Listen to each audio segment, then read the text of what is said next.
Hello friends, welcome back to my channel. साथियों, हम लोग आर.ओ. री एग्जाम के लिए प्रीवियस ईयर साल पेपर को देख रहे थे और आज है 15वां वीडियो। अब तक कुल 14 वीडियो को अपलोड किया जा चुका है, जिसके अंतर्गत हमने प्रीवियस ईयर पेपर के प्रश्नों को सॉल्व कराया है। पिछले वीडियो हमने जीएस का जो प्रीवियस ईयर पेपर था उसे कंप्लीट कराया। आज हम लोग सामान्य हिंदी का प्रीवियस ईयर पेपर है, समीक्षाधिकारी, सहायक समीक्षाधिकारी मुख्य पुनर्परीक्षा, जो कि 22 दिसंबर 2020 को परीक्षा आयोजित की गई थी, इसे हम लोग सॉल्व करेंगे। और सामान्य हिंदी का पूरा जो प्रश्न है, जितने भी प्रश्न पूछे गए थे, सभी इसी वीडियो के अंतर्गत कंप्लीट कराएंगे। तो चलिए शुरुआत करते हैं। आपके प्री एग्जाम के लिए बेहद ही महत्वपूर्ण है, यहाँ से प्रश्न रिपीट होते हैं। पहला प्रश्न, निम्नलिखित में से कौन सा शब्द विशेषण है? तो साथियों, इसमें से जो विशेषण शब्द है वो कौन सा है? वो है चमकीला। ऑप्शन नंबर सी आप देख सकते हैं, यह क्या है? विशेषण है। आप नीचे देख सकते हैं विशेष्य और विशेषण दिया गया है। तो धर्म एक विशेष्य है, धार्मिक विशेषण है। जाति से जातीय होगा, चमक से चमकीला, धन से धनी होगा। ये विशेषण शब्द है। आगे है विशेष्य विशेषण की दृष्टि से कौन सा शब्द युग्म अशुद्ध है, यानी कि गलत है? तो दृष्टि, दृष्टिवंत, यही वाला गलत है, ऑप्शन नंबर ए। क्यों? साथियों, दृष्टि से जो विशेषण बनता है वो होता है द्रष्टव्य। आप देख सकते हैं व्याख्या में, दृष्टि से जो विशेषण बनेगा वो क्या होगा? तो द्रष्टव्य होगा, दृष्टिवंत नहीं होगा। इस प्रकार से ऑप्शन नंबर ए हमारा सही जवाब है। विशेषण क्या है? जो कि संज्ञा सर्वनाम की विशेषता बताए। अब विशेष यानी जिसकी विशेषता बताई जाएगी। नेक्स्ट है, निम्नलिखित कथनों में से अशुद्ध यानी कि गलत कथन कौन सा है? तो जो केवल सर्वनाम की विशेषता बताए उसे विशेषण कहते हैं, यही वाला गलत है। हमने अभी आपको बताया ऐसा नहीं है साथियों, संज्ञा और सर्वनाम दोनों की विशेषता बताता है, खाली सर्वनाम की नहीं। यहाँ पे क्या होना चाहिए था?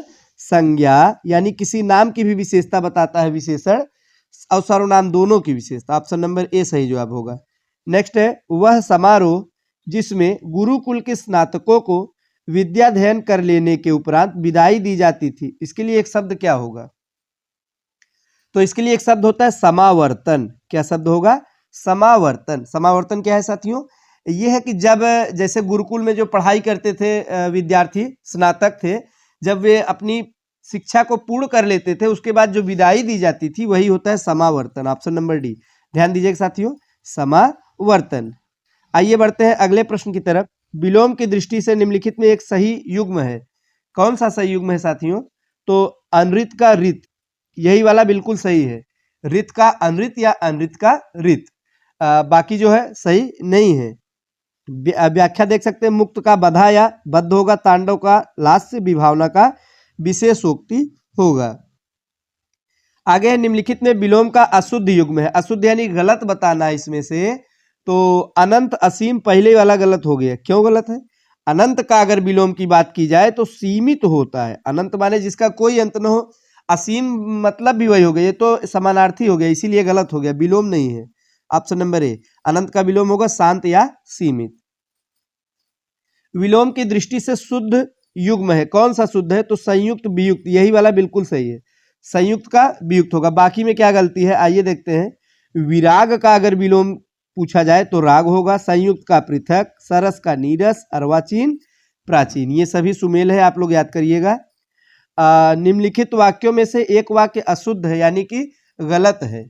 तो इसमें से छात्रों ने पंडित नेहरू को अभिनंदन पत्र प्रदान किया, यही वाला गलत है। छात्रों ने पंडित नेहरू को अभिनंदन पत्र अर्पित किया होना चाहिए था। प्रदान शब्द गलत है, यहाँ दिया नहीं जा रहा है। प्रदान का प्रयोग कब होता है? बड़ों की ओर से छोटों के लिए।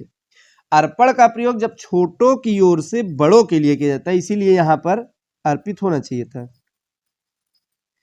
आगे है, इनमें से शुद्ध वर्तनी का शब्द कौन सा है? प्रश्न संख्या 9 है साथियों। तो शुद्ध वर्तनी का शब्द है हिंस। ऑप्शन नंबर ए हमारा सही जवाब है। नेक्स्ट है, निम्नलिखित में एक वाक्य अशुद्ध है यानी कि गलत है। साथियों, एग्जाम में थोड़ी सी आपको सावधानी बरतनी होगी प्रश्नों को पढ़ते समय। कभी कभी क्या है, यहाँ पे अशुद्ध न पढ़ के आप जल्दबाजी में शुद्ध पढ़ लेंगे तो पूरा आपका आंसर गलत हो जाएगा। तो थोड़ा सा आप समय लेते हुए हिंदी का जो पेपर है इसे करिएगा। पर्याप्त समय आपको मिलता है तो सावधानी पूर्वक प्रश्न पढ़ेंगे तो गलत होने की संभावना बिल्कुल नहीं रहेगी। तो इसमें अशुद्ध यानी गलत है। तूफान में सैकड़ों लोग मर गए, यही वाला गलत है। क्यों? यहाँ पर होना चाहिए था तूफान में सैकड़ों लोग मारे गए, मर नहीं गए, अपने आप थोड़ी मरते हैं। तूफान के कारण क्या हो गए? मारे गए। यहाँ पे मारे गए होता तो सही होता। जो तुरंत कोई युक्ति सोच ले उसे क्या कहते हैं? जैसे कोई भी समस्या कुछ भी पढ़ रहा है तो कुछ ऐसे व्यक्ति होते हैं जो तुरंत उसका समाधान या युक्ति सोच लेते हैं, उन्हें कहते हैं प्रत्युत्पन्नमति। क्या कहेंगे? प्रत्युत्पन्नमति। साथियों बड़ा ही महत्वपूर्ण है, इसको हम लोग महत्वपूर्ण प्रश्न की श्रेणी में रख सकते हैं। कारण है ये प्रश्न कई एग्जाम में, अलग अलग एग्जामों में बार बार रिपीट होता है। प्रत्युत्पन्नमति आप लोग याद कर लीजिएगा, जो तुरंत कोई युक्ति सोच ले, जो तुरंत कोई युक्ति सोच ले। आगे है यह कमीज उजली है। इसमें कमीज शब्द क्या है? तो कमीज है विशेष्य, और कमीज की विशेषता बताया गया है कि उजली है, तो उजली हो जाएगा विशेषण। नेक्स्ट, जिसके हृदय में ममता न हो, तो जिसके हृदय में ममता नहीं है उसे निर्मम कहेंगे। बड़ा आसान है, मिलता जुलता है। निर्मम माने ममता से रहित। ऑप्शन नंबर डी हमारा सही जवाब होगा। भक्त का तद्भव क्या है? भक्त एक तत्सम रूप है, इसके अगर तद्भव की बात की जाए साथियों तो भगत होगा। जैसे हम लोग बोलचाल भाषा में कहते हैं बड़ा भगत बन रहे हैं, तो भगत यानी इसका शुद्ध है तत्सम भक्त हो जाएगा। प्रश्न संख्या 15 है हमारा, निम्नलिखित में कौन सा शब्द तद्भव है? तद्भव है तो साथियों इसमें से जो तद्भव है वो है पसीना। तद्भव यानी कि जो बोलचाल भाषा में प्रयोग करते हैं, जो तत्सम से निकले हुए शब्द है। अब पसीना का तत्सम क्या होगा? प्रस्विन्न। इसका संस्कृत रूप क्या होता है? प्रस्विन्न। प्रस्विन्न यानी पसीना। ऑप्शन नंबर ए हमारा सही जवाब है। नेक्स्ट है, इनमें से तत्सम तद्भव का एक युग्म अशुद्ध है, वो कौन सा है? तो श्रेष्ठ, सेठ, ये गलत है। श्रेष्ठ का सेठ थोड़े होता है साथियों, सेठ का श्रेष्ठी होता है, इस प्रकार से होगा। तो आगे है, बाजार में बहुत घोड़े आए हैं। इसमें विशेषण की दृष्टि से बहुत शब्द क्या है? तो साथियों इसमें विशेषण की दृष्टि से अनिश्चित परिमाण बोधक विशेषण हो जाएगा। लेकिन साथियों यहाँ पे आइए हम व्याख्या को देखते हैं। स्टार यहाँ पे मार्क किया गया आंसर में। इस प्रश्न के उत्तर में परिमाण बोधक, अपूर्णांक बोधक या तुलनात्मक विशेषण नहीं हो सकता। घोड़ों की गणना की जा सकती है, उसे मापा तौला नहीं जा सकता। तो इस प्रकार से ये प्रश्न ही त्रुटिपूर्ण प्रतीत होता है। ऐसे आपको एकाक प्रश्न आयोग द्वारा दिखाई देते हैं हर साल, एक दो प्रश्न विवादित रहते ही हैं। नेक्स्ट है कि भरत सरीखा भाई मिलना कठिन है। इसमें सरीखा शब्द क्या है साथियों? तो इसमें सरीखा शब्द है गुणवाचक विशेषण। सरीखा ये विशेषता बता रहा है, गुणवाचक विशेषण होगा। आगे है, उन्मूलन का सही विलोम क्या होगा? ये बड़ा ही अच्छा प्रश्न है साथियों। उन्मूलन का जो विलोम होता है वो होता है रोपण। ये भी बार बार रिपीट होता है, इसे भी इंपॉर्टेंट प्रश्न की श्रेणी में रखा जा सकता है। रट लीजिएगा साथियों, उन्मूलन का रोपण, उन्मूलन का रोपण। तो इसको आप बार बार पढ़ेंगे, याद हो जाएगा, बहुत कठिन नहीं है याद करना। आइए देखते हैं, अवरुद्ध का अनवरुद्ध, निर्माण, ध्वंस, समृद्धि, विनाश, उन्मूलन, रोपण। नेक्स्ट, गगन चुंबी का सर्वथा शुद्ध विलोम क्या है? गगन चुंबी यानी ऊंचे ऊंचे जो गगन को चूमने वाले भवन है, यानी कि काफी ऊंचाई वाले। तो इसका जो है हो जाएगा धराशायी। कहते हैं कि एकदम पृथ्वी पर धराशायी हो गए यानी समाप्त हो गए। तो ये गगन चुंबी का सबसे शुद्ध विलोम शब्द यही होगा, ऑप्शन नंबर बी। नेक्स्ट, आघात का विलोम शब्द क्या है साथियों? आघात का प्रतिघात, आघात का प्रतिघात, ऑप्शन नंबर सी। आगे है, एक शब्द की वर्तनी अशुद्ध है यानी गलत है, तो आजीविका, यही गलत है। आजीविका नहीं होता है, फिर क्या होगा? आजीविका, वह में छोटी की मात्रा होगी। यह जीविका शब्द से बना है, जीविका कोई शब्द गलत शब्द है, तो सही शुद्ध क्या होगा? आजीविका। बाकी बिल्कुल सही। यहाँ पे देख सकते हैं ऑप्शन नंबर बी में कुमुदिनी दिया, ये भी बड़ा फेमस प्रश्न है साथियों, बार बार पूछा जाता है। कुमुदिनी आप रट लीजिए, क में छोटी यू की मात्रा, म में, और द और द में छोटी और न में बड़ी। यहाँ पे दनी, कभी कभी कुमुदनी दिया होता है, वहीं कंफ्यूजन होता है, दिनी होगा। नेक्स्ट, कौन सा शब्द वर्तनी की दृष्टि से शुद्ध है? तो निरहंकारी ही इसमें शुद्ध है, बाकी गलत है। पैतृक आप देख सकते हैं, इस प्रकार से पैतृक लिखा जाएगा। जागृत का जागृत होगा, निदयी नहीं होगा, निर्दयी होगा। ये कुछ अशुद्धियां हैं। आगे है कि शुद्ध वाक्य को चिन्हित करे।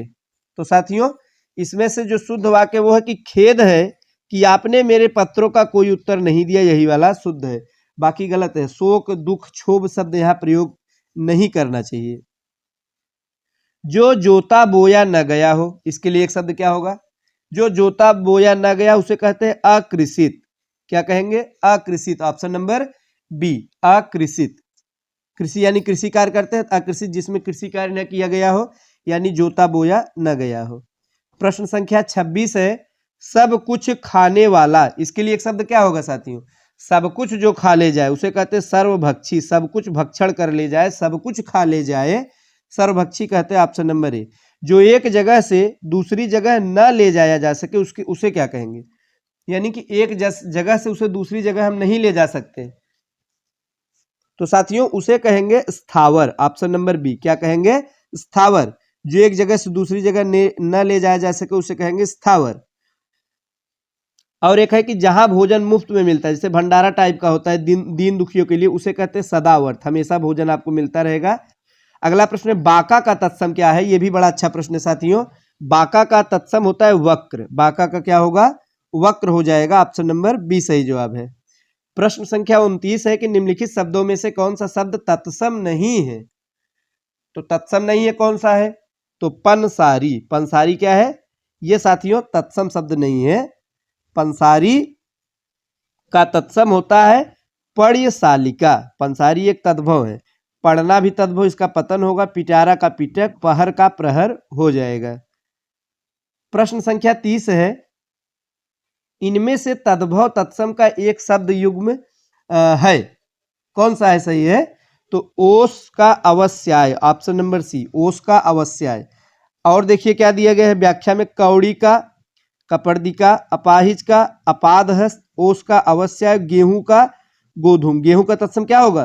गोधूम। ये भी प्रश्न बार बार पूछा जाता है, गोधूम गेहूं का होता है। आप देख सकते हैं साथियों, यहाँ पर जो हिंदी के 30 प्रश्न पूछे गए थे इस एग्जाम में, हमने 30 प्रश्नों को सॉल्व कराया, व्याख्या सहित देखा। क्योंकि ये साथियों मेंस एग्जाम था इसलिए 30 प्रश्न था, पर आपका जो प्रीलिम्स एग्जाम आपको देना है उसमें हिंदी के कुल कितने प्रश्न आपको करने होंगे? कुल 60 प्रश्न पूछे जाएंगे। तो इसको कंप्लीट कर लिया हमने। अब आप देख सकते हैं अगले जो अगला वीडियो अपलोड किया जाएगा, नेक्स्ट वीडियो हम लोग क्या देखेंगे? तो समीक्षा अधिकारी, सहायक समीक्षा अधिकारी प्रीलिम्स एग्जाम 2016 में जो पुनर्परीक्षा यानी री एग्जाम कराया गया था 2016 का, जैसे इस बार भी हम लोग री एग्जाम आप लोग देंगे, तो 2016 में भी री एग्जाम 2016 की कराई गई थी, जो कि 2020 में परीक्षा आयोजित हुई थी 20/9/2020 को। और जीएस का प्रश्न है सामान्य अध्ययन, आप देख सकते हैं। तो इसी को हम लोग देखेंगे, व्याख्या सहित हल प्रश्न पत्र दिया गया है और इसको हम लोग पूरा कंप्लीट कराएंगे नेक्स्ट वीडियो में। और शुरुआत आप देख सकते हैं मध्यकालीन भारतीय इतिहास मिडिवल हिस्ट्री से हम लोग करेंगे। और दिल्ली सल्तनत का पहला प्रश्न होगा। बड़ा ही साथियों अच्छा वीडियो है, आपकी परीक्षा के दृष्टिकोण से बेहद महत्वपूर्ण है, इसे जरूर देखिएगा। तो हम लोग मिलते हैं अब नेक्स्ट वीडियो में जीएस के प्रश्नों के साथ। आज हमने हिंदी का पूरा कंप्लीट कराया। वीडियो अच्छा लगा तो लाइक करिएगा। मिलते हैं अगले वीडियो में। धन्यवाद।